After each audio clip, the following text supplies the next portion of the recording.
Good evening. Welcome you to another episode of your favorite talk show, Stephen Korean Perspectives.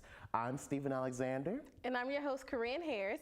In today's episode, we have APSU Delta Sigma Theta Sorority Incorporated President Amberlyn Bacchus here to discuss her job duty as a president and how women can join her sorority. And later, we will have the Director of the Quality and Enhancement Plan, Dr. Ashlee Spearman, here to discuss opportunities for students to study abroad and how students can get involved with her program. Ooh, that was a lot, wasn't it?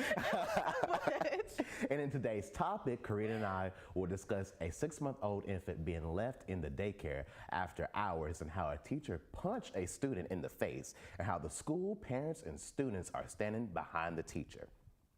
So, guys, kick back and relax. You're in for a good show. It's SKP time.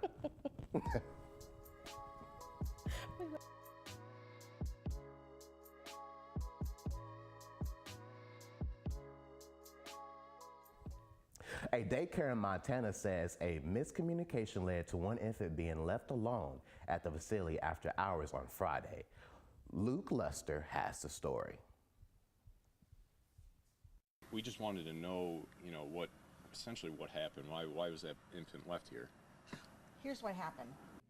It started with a post to a local classifieds page on Facebook.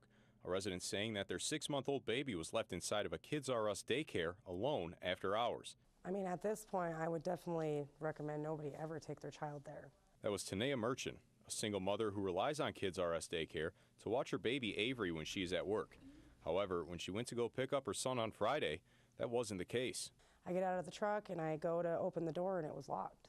So instant panic. Like, I had no idea what the situation was. I just knew I couldn't get in there, and I knew nobody else picked my baby up, so I was very confused. So I called the director lady, the one that I communicate with the most, and I called her and she answers, and instantly, like, she already knew. She told me that, she's like, I know, I'm so mad, I'm almost there. We took a drive over to Kids R Us daycare where we spoke to owner Kim Redding. Redding explains there was a miscommunication among staff members. The staff said all the kids have gone. Oh, and she said, you guys go ahead and go and I'll vacuum. So it was a miscommunication? Miscommunication. It's this kind of miscommunication the state wanted to avoid. In April of 2014, citing the facility for not having updated records. At that time, Child Care Licensing found that the provider did not have a daily attendance record that was accurate. 18 children were present, however, only 3 children were signed in. It was a horrible mistake, and we're sorry, and we've got a damage control method, just like to double check all staff to check out the sign out sheets and, just do, be careful, because it was a horrible mistake, and I'm not downplaying it. It's horrible. It was a bad mistake. Other issues highlighted by the state. In 2014, CCL also found that 18 children, including 4 infants, were in the care of one unapproved caregiver. Then in June of 2017, 8 children were found in the care of one caregiver. According to Child Care Licensing, there should always be at least 2 caregivers caring for the children at all times when there are more than 6 children present. The state documents that CCL approved correction plans following those incidents and others. As for this incident, the only thing we can do, we can't change that mistake. The only thing we can do is put in forward more extra caution. So, Corinne, what are your thoughts about the 6-month-old child being left alone and hours in that daycare? Steve, I have a lot of thoughts about this story. My first thought was the mother, when she went to go pick up her son from the daycare, the doors were locked. Yes. So in my mind, I'll be like, okay, did something happen to my son? Is he in the hospital? Did someone pick him up without me knowing? And then what's the process for signing children in and out the daycare? I'm glad you mentioned that. They did not have a process. They didn't have a process of it at all. Because I was reading about it, and they had stated that 18 children were there, but only 3 were signed in that day when it happened. That doesn't make sense. It doesn't make any sense. Because it's almost like you have a procedure that you're supposed to follow for signing kids in and out of the daycare. So first they wasn't following that, and then the owner said it was a miscommunication. It's more than just a miscommunication. It's employees not doing their job. Because how can you miss a 6-month-old child? That's what I'm trying to figure out. And my thing is too, if this has happened once, this has happened again, because I feel like this is just not something that just came out of nowhere, if you get what I'm saying. And for our viewers watching, I would say be careful when you're like with looking at this, like pay attention to that kind of stuff, because this can happen to your child. If you get what I'm saying. If you, Yeah, If you exactly. don't send your child to the right daycare, it can happen to your child. So you just gotta be aware of that kind of stuff. It's almost like you have to be aware of dropping your kids off at daycare and then family. It was one story we talked about, a grandmother putting her granddaughter in the oven. I don't understand. What I don't understand is nowadays people are not taking care of kids like there once was. I feel like now people, I mean, I love animals just like the next person, but people are more concerned with their animal more so than their kid. That's a 6-month-old infant. You know what I'm saying? He can't do anything for himself. So I feel like the compassion for kids is just gone. I agree with that too. Hopefully they do something about that daycare, maybe if they have to shut them down or if they have to get reevaluated. Right. In other news, shocking cell phone video shows a music teacher punching a student in the face in front of a classroom. Full of students, most other students, many parents, and the school are standing behind his action. Dave Lopez has the story. It was a vicious right to the jaw in music class that sent a 14-year-old student sprawling. The man who delivered the blow, 64-year-old Marston Riley, the music teacher at Maywood Academy High School. I just want to know if he's okay. If he's okay? Yeah. You're concerned about Mr. Riley? Yes. How about the student? The student, I don't really care about him. And nearly all the students we talked to sided with Mr. Riley. All the racial slurs of that kid, that kid was just being very disrespectful. He's really calm and he really respects his students and he cares about his students a lot. This is Marston Riley and I'm letting you know that this GoFundMe page is legit. On his GoFundMe page, Riley thanks all those who have contributed to his GoFundMe page. The contributions are getting close to the goal of $50,000. I would have done the same thing. Really? Yes. The daughter of this woman had Mr. Riley as a teacher last year. Wow. Us as parents have to learn how to teach our kids how to respect teachers and older people. How's he holding up? Nothing whatsoever? I mean, we understand he's getting a lot of support. Do we like to, come to the door and just thank the people? A woman in a very soft voice behind a closed door at Riley's Anaheim home said, quote, Mr. Riley has no interest in talking to anyone. Thank you. No comment. On the cell phone video, you can hear the 14-year-old calling Riley names, referring to him as, quote, bro, using the N-word and other racial slurs. He throws a basketball at Riley. Seconds later, the punch.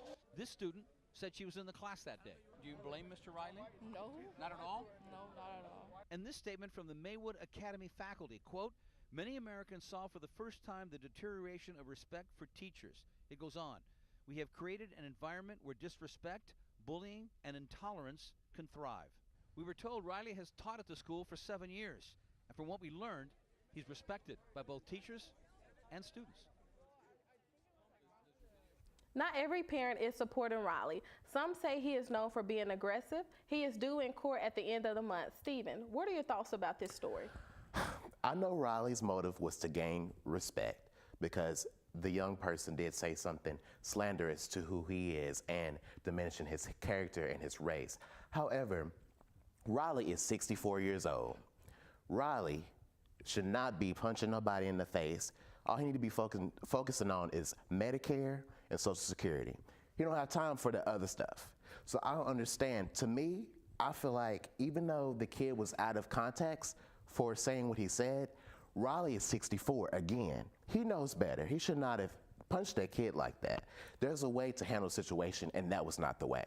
I would say that he needs better self-control. Yes. But what I think ticked him off was a basketball was thrown at him. I'm not sure who threw the basketball. I'm not sure if it was the student that he punched or was it someone else in the classroom. But someone did throw a basketball. But in that moment, it's almost like, how can I have self-control after someone just threw a basketball at me? And then, the student was saying racial comments to him. And it's almost like a lot of us people say racial comments to me. Yeah. And it's almost like I have self-control. I just keep going. But I think it was the basketball that ticked him off. Though he shouldn't have punched him. If anything, he should have just walked away or left the classroom. And I honestly think that student needs to be charged also. He does need to be charged. And I was surprised to know that so many people were standing behind Riley. That's what surprised me. The students and parents and just the faculty. Like, that's what surprised me. Because, I get it. He was trying to defend himself. But at the end of the day, it was still, he didn't have to act like that to me, because a lot of times people say things to you because they want to see you go and take it to the next level. But when you don't give them that satisfaction of doing that, and you control yourself and you handle the situation like an adult, 64-year-old adult, that's how you get things accomplished. And see, that's what the student wanted. That's a reaction out of it. That's right. what he got. And but he got a reaction, but also too, he didn't get everything he wanted, I guess, because people were still supporting Riley at the end of the day. So it's just a shocking story. And a GoFundMe account has been created for Riley. Everybody getting a GoFundMe account, okay. Maybe we should get one. Maybe we should. We need one, y'all. GoFundMe account that can be used good or bad. Or bad, yeah. So, we need one. We seriously do. You know, you'll start it on? What? The GoFundMe account. I don't know. I really don't even know. We'll have to talk about We'll talk about it later. You guys, we must take a quick commercial break. But coming up, we will have APSU Delta Sigma Theta Sorority Incorporated President Amberlyn Bacchus here to chat. So stay tuned. You're watching SKP.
You can help support Austin Peay students who don't have enough to eat by donating to the Save Our Students Food Pantry.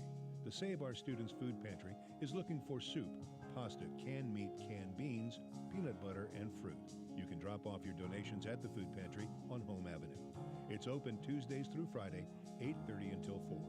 For more information, call 221-1620, a campus reminder from Austin Peay.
Welcome back. I'm your host, Stephen Alexander, alongside with my co-host, Korean Harris. Here with us today, we have APSU Delta Sigma Theta president here to discuss how you can become a Delta. We welcome our guest, Amberlyn Bacchus. How are you? I'm doing good. How are you? I'm good. Doing good. Thank you for coming today. Tell us a little bit about yourself and your position as president. Okay, so I am currently a junior here at Austin Peay. I became a member of Delta Sigma Theta my freshman year, the second semester, and I became president my sophomore year. And as president, it's mostly my duties to just oversee the chapter and make sure that everything stays on track. And with Delta, we have protocols, so whenever anyone wants to speak for the chapter, that's where I would come in. Okay. So how would you say have you become a Delta, has it changed your life? I wouldn't say it's changed my life really. I would say it has enhanced it though, because as a member, I have been open to a large variety of meeting new people, going to these leadership conferences. And before I joined, I was more so in my own area. I was shy, I wouldn't really come out much, but now I'm really open to talking to anyone. Okay, okay. So what activities does your sorority have planned for the remainder of the academic year? For the academic year, I know that we have a few coming up this semester. So we have next Saturday on November 17th, we have a highway cleanup. The Delta Sigma Theta, we adopted part of Madison Street. And so we'll be over there just cleaning it up and making it look nice. And then also coming up in November, we will be hosting a silent library. And we will be partnering with Kappa Alpha Psi. And this also, if you want to join, you can bring toys for donation, because during the whole month of November, we will be accepting donations and toys for a Soldiers Foundation, which is we sponsor a family, and since their parents may not be there, they may be off on deployment, we allow and we accept presents and toys so we can give it to them so they know that they're still loved, and we still know that they're here. And with the with the highway cleanup, can anyone come and help with the highway cleanup? I don't know why I want to say high school. Yeah, anyone can come help. We'll be getting out a flyer within the next week so people will know what time to meet, where we're meeting, and it will have more information coming out at a later date. Okay, so I want to know, how has, giving back to the community and, being in this organization and being a part as a president, how has it allowed you, more internally, to just be able to be open and just, experience students, if you get what I'm saying? I think I understand where you're coming from. Before I joined, it was more so I didn't really get out as active, so I didn't interact with as people. But now, since I've had the opportunity to meet new people and I've had the opportunity to see other sides, because being myself, I don't really experience that many people, but now that I've joined, I've had a chance to talk to many people and get their view of things. So because of that, it's allowed me to open up, and I also get other people to open up to me, and it's more comfortable, I would say. Okay, and with recent, trying to think now, a recent election, how is the Deltas involved in social justice, if you don't mind me asking that? Yeah, so Delta Sigma Theta, we've been active in a lot of social action type programs and things like that. Even when we were first founded, our first program was a women's suffrage march. And we've continued that throughout the years. Even with the past election, we were able to help partner with former lady Michelle Obama. Okay. And we helped her with the Get Out the Vote initiative that she has been working on. I see. How has IY been involved in APSU campus?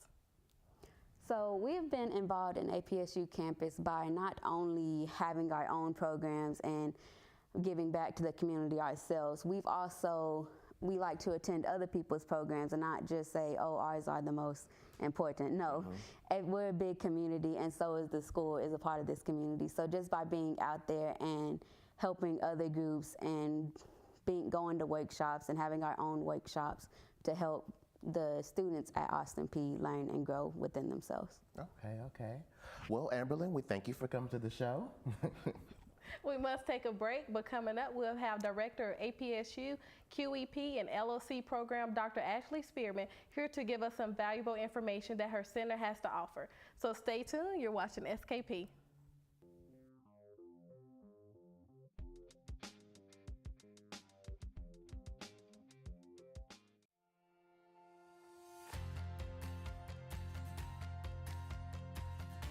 I'm from Clarksville, Tennessee. Fort Knox, Kentucky. Jackson, Tennessee. Hopkinsville, Kentucky. Memphis, Tennessee. Murfreesboro, Tennessee. Chattanooga, Tennessee. Knoxville, Tennessee. Little Rock, Arkansas. St. Louis, Missouri. Gaffney, South Carolina. Seattle, Washington. Jeremy, Haiti. I'm from Três Pontas, Brazil. Chicago, Illinois. Hawaii. Phoenix, Arizona. Braselton, Georgia. From Modesto, California. I want to be a neonatal nurse. An athletic trainer and accountant. Playing the NFL. Interior designer. Physical therapist. Law enforcement officer. Ultrasound technician. Social worker. Physician. Politician. Psychologist. CPA. Be a social worker. Nurse practitioner. Physical therapist. Restaurant owner. A politician. Start my own business. Veterinary. Elementary school teacher. The NBA player. Cardiovascular surgeon. Anesthesiologist. Businesswoman in Nashville. Social worker in Miami, Florida. Politician in Washington, D.C.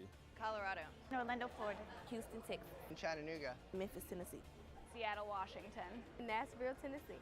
San Diego, California. Nashville, Tennessee. New York City, New York. San Diego, California. Atlanta, Georgia. Nashville. Los Angeles, California. New York, New York. Memphis, Tennessee. Nashville, Tennessee. Orlando, Florida. Los Angeles, California. Baltimore, Maryland. Clarksville, Tennessee. Carolina Beach, Carolina. Philadelphia. St. Louis, Missouri. Clarksville, Tennessee.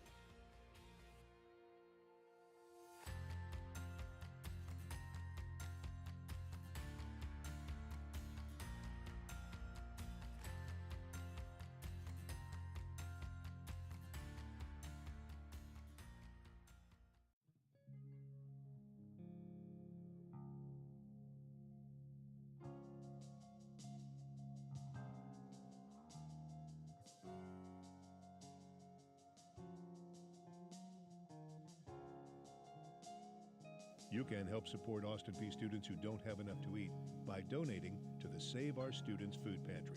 The Save Our Students Food Pantry is looking for soup, pasta, canned meat, canned beans, peanut butter, and fruit. You can drop off your donations at the Food Pantry on Home Avenue. It's open Tuesdays through Friday, 8:30 until 4. For more information, call 221-1620, a campus reminder from Austin Peay. Welcome back. I'm your host, Corinne Harris, alongside with my co-host, Stephen Alexander. Our guest today enhances APSU students through support and service learning here on our campus. Stephen and I welcome our guest, Dr. Ashlee Spearman. So how are you today? Thank you for coming. We're excited to have you here. So last time I saw you, remember I was sweating. It was hot outside. But we're gonna sweaty. We're gonna got fix it together today. See? You got it together. That's all that matters. So can you tell us a little bit about yourself and your position here at Austin Peay? Well, I've been at Austin Peay 6 years. It's gone by really fast. I understand how students feel about their time going by fast. But I started out as the director of our student transition, so orientation, APSU 1000, the class that everyone loves. Yes. Govs Rose. So that's what I did, and I had experience doing that for about 5 years before I got here. So moving over to our quality enhancement plan was a much needed change because I was sweaty in the summertime. So I understand. Yeah. Oh goodness. So how does the Keys to the World focus on increasing student involvement in high impact practices?